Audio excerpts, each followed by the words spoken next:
All right, welcome back to the deep dive. Today, we're going to be looking at something pretty intense happening in Pakistan. Imran Khan, Yeah. the former prime minister, he's called for a massive protest Wow. in Islamabad on November 24th. And he's calling it a final call Oh, wow. for action against what he says is a stolen mandate. It's interesting, that final call phrasing. It's like he's trying to create a sense of urgency, almost like this is the last chance. Yeah, it definitely puts pressure on the government, right? Totally. And he even compared the current political climate to martial law. So this stolen mandate thing Khan keeps talking about stems from his belief that the February 2024 elections were rigged against his party, the PTI. Right. And this all goes back to his arrest in August 2023. Yeah, on a bunch of charges. Yeah. And ever since, the PTI has been holding protests, demanding his release and new elections. And it's not just Khan they've targeted. We've seen a ton of arrests of PTI leaders and activists, especially those involved in the protests. It's getting serious. It is. Khan's sister, Alima Khan, visited him and said his message is that this protest is about freedom. He's asking, do people want to live under martial law or be free? That comparison to martial law is a powerful move. It reminds people of the military coups and the fear of authoritarian rule. Definitely. It makes it seem like this protest is about saving democracy in Pakistan. But to really understand what's going on, we need to go back a bit. Definitely. We have to look at what led to this. One of the big things that Khan is upset about is the 26th Amendment. He says it's a power grab by the government and an attack on democracy. Right. So what does this amendment actually change? Why is Khan so against it? Basically, the 26th Amendment gives the government more power in certain areas, things like surveillance and detention. Khan argues it weakens the courts and limits people's freedom. So he thinks it's a step toward authoritarianism. He thinks they'll use it to silence opposition and keep themselves in power. That's a scary thought. So with this amendment and the alleged election rigging, Khan is making his final call for this protest. Right. And he's specifically asking farmers, lawyers, civil society, and students to join him. Why those groups? Is there a strategy there?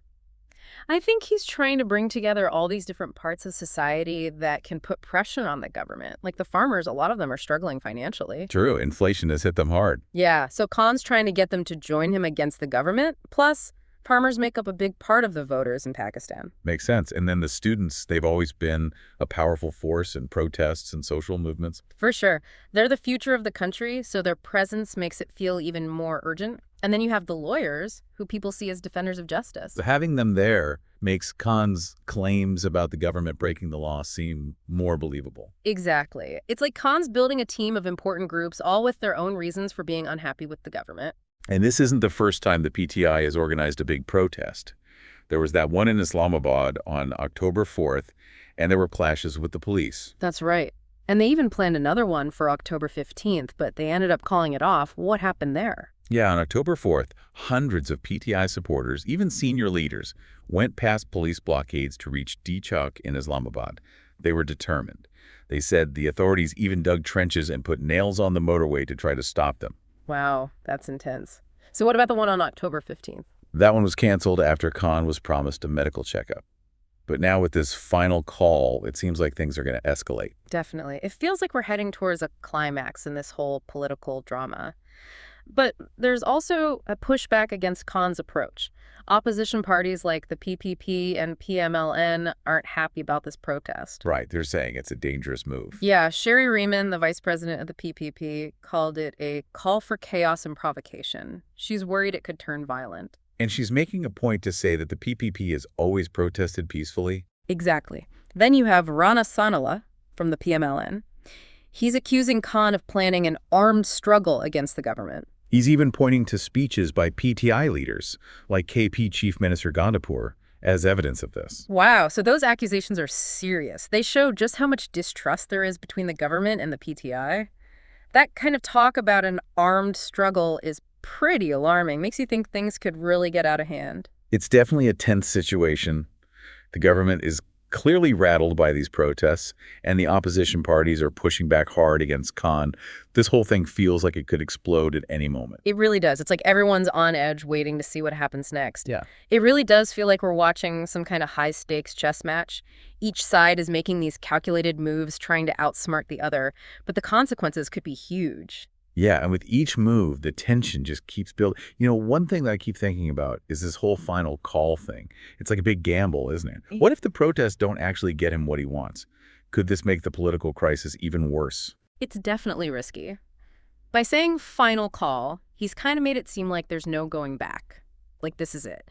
So if the government doesn't give him what he wants, like new elections or getting rid of that amendment, what happens then? Does he just keep pushing? Or does he admit defeat? Nobody really knows. And that's what makes this whole situation so unpredictable. And we can't forget about all the other things happening in Pakistan right now. Things are already really tense politically, and the economy isn't doing well either. People are having a hard time just getting by. This protest could be a way for all that frustration and anger to boil over. Absolutely. And we can't ignore the chance of violence. We saw clashes between PTI supporters and the police at that protest on October 4th. If this final call brings even more people out, things could get really bad. Yeah, it feels like everything's about to explode. Yeah. You've got all this tension, the economy's a mess, and the political system feels more and more divided. And Khan's protest is just making everything more intense. That's a great way to put it. It's like watching a pressure cooker. And the big question is whether it'll let off steam slowly or just blow up. I think that's what everyone's wondering. What does this final call really mean for Pakistan?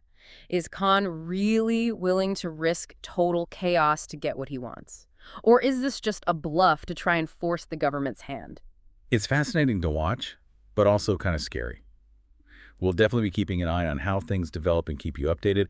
In the meantime, I think it's really important for people to understand all the different sides of this story and to really think critically about what they're hearing coming out of Pakistan. That's so important. It's easy to get caught up in all the emotion and the strong language being used. But we have to remember that there's more than one side to this. Everyone has their own reasons for doing what they're doing and their own worries. We need to look past the headlines and try to figure out what's really going on beneath the surface. This might seem like something happening far away that doesn't affect us directly, but what happens in Pakistan really could have an impact on everyone. Pakistan has nuclear weapons and is in a really important location. If things become unstable there, it could easily spread to other regions and even have global consequences. And beyond just the political side of things, this situation raises really important questions about democracy, freedom of speech, and the rule of law. These are things that matter to people everywhere. It's a reminder that democracy isn't something we can just assume will always be there. We have to be active, we have to be involved, and we have to be ready to defend it. And that's true no matter where you live in the world. It can be overwhelming to think about how complicated this all is, but that's why we do these deep dives.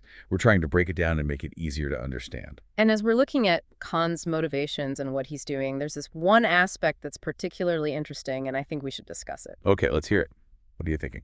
Okay, so you were saying there's this interesting thing about how Khan is approaching this.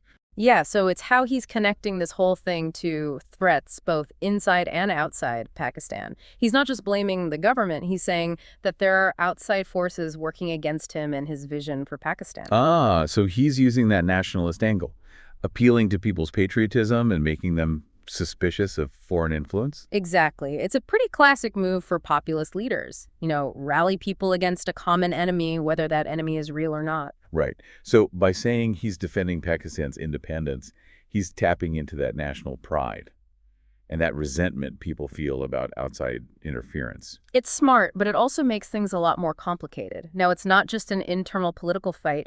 It's a battle against foreign powers that are supposedly trying to control Pakistan.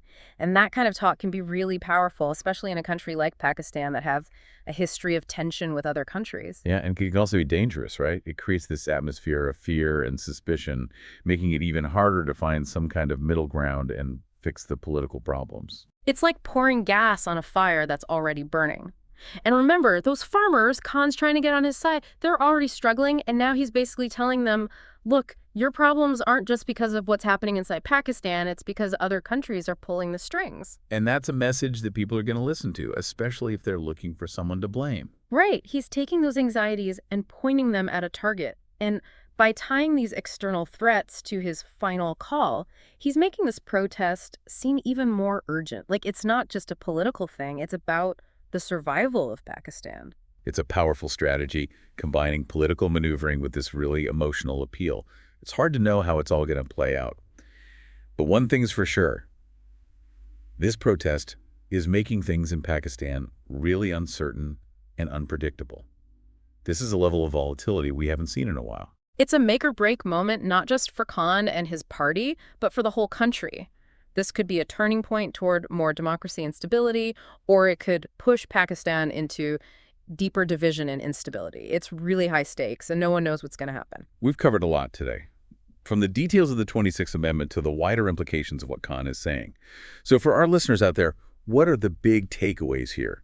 Why should they care about this protest in Pakistan, even if they're on the other side of the world? Well, first of all, Pakistan is a nuclear power, and it's in a really important location. If things get unstable there, it could affect the whole region and maybe even the whole world. And on a deeper level, what's happening shows us that democracy is fragile. Even in countries that have a long history of democratic systems, it reminds us that we have to be careful, we have to participate, and we have to be ready to defend the basic principles of democracy, things like freedom of speech, the rule of law, and human rights. It's a wake-up call that freedom isn't something we can just assume will always be there.